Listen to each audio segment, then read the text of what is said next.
Hello అండి, hi, welcome to Aparna's kitchen. Today's recipe వచ్చేసి instant chutney premix powder అండి.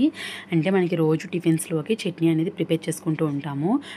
ఒక్కొక్కసారి కొంతమందికి అలా చేయడం కుదరదు. సో అలాంటి టైంలో మార్నింగ్ సెక్షన్స్ బిజీగా ఉండేవాళ్ళు, పిల్లలకి టిఫిన్స్లోకి ప్రిపేర్ చేసుకోవాలన్నా కూడా జస్ట్ 10 సెకండ్స్లోనే ఇలా పౌడర్ చేసి పెట్టుకుంటే వాటర్లో కలుపుకుంటే మనకి చట్నీ అనేది రెడీ అయిపోతుందండి.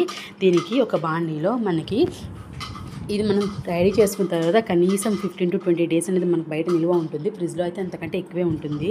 సో కావాల్సినన్ని పల్లీలు తీసుకొని లో ఫ్లేమ్లో వేయించుకోవాలి. లోపల పచ్చి అనేది అస్సలు ఉండకూడదండి. అంత లో ఫ్లేమ్లో పెట్టుకొని బాగా క్రిస్పీగా అయ్యేంత వరకు మనం వేరుశనగులని లో ఫ్లేమ్లో పెట్టుకొని వేయించుకోవాలి. ఇది వేయించుకునే ప్రాసెసే మనకి చట్నీ పౌడర్ ఎక్కువ నిల్వ ఉండడానికి మనకి హెల్ప్ అవుతుందండి. ఇది సరిగా పచ్చిందనుకోండి ఎక్కువ కాలం నిల్వ ఉండదు, మనకి టేస్ట్ కూడా అంత బాగోదు. సో మనకు ఫ్రీగా ఉన్న టైంలో ఇలా పౌడర్ని లో ఫ్లేమ్లో పెట్టుకొని వేరుశనగులను వేయించుకొని పొట్టు తీయకుండానే చేసుకోవచ్చు, తీసైనా చేసుకోవచ్చు. నేను పొట్టుతో పాటు వేసుకుంటున్నాను.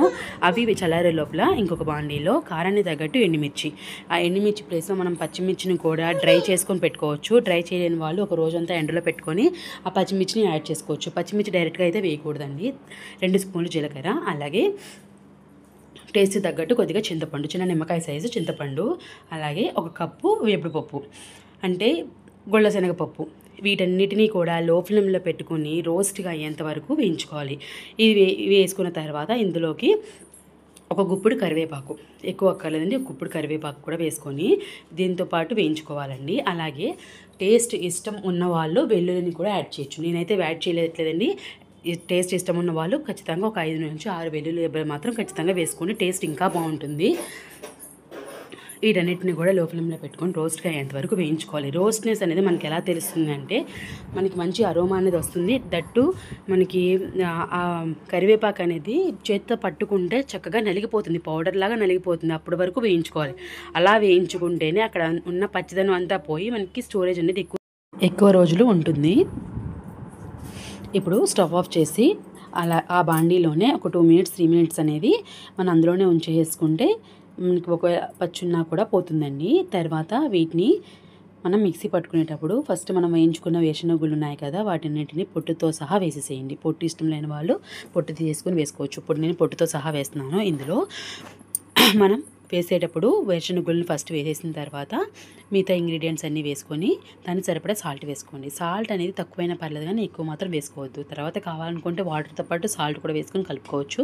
సో సాల్ట్ అనేది తప్పనిసరిగా చూసుకొని వేసుకోండి.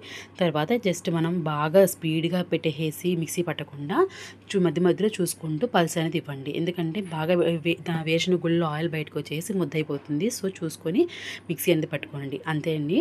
ఇలా చేసేసుకున్న తర్వాత మనం ఒక ఎయిర్ కంటైనర్లో కానీ లేకపోతే గాజు సీసాలో కానీ వేసుకొని స్టోర్ చేసుకోవడమే. ఇలా స్టోర్ చేసుకున్న దాన్ని మనకి ఎప్పుడు కావాలంటే అప్పుడు చిటికెలో మనం చట్నీని ప్రిపేర్ చేసేసుకోవచ్చు.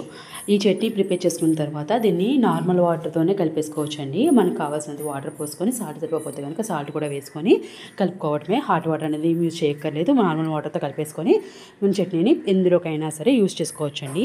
అయితే ఈ చట్నీలోకి తాలింపు అనేది ఖచ్చితంగా పెట్టుకోవాలండి. తాలింపు వేసుకొని ఆ పౌడర్ని కూడా కలిపేసుకోవచ్చు.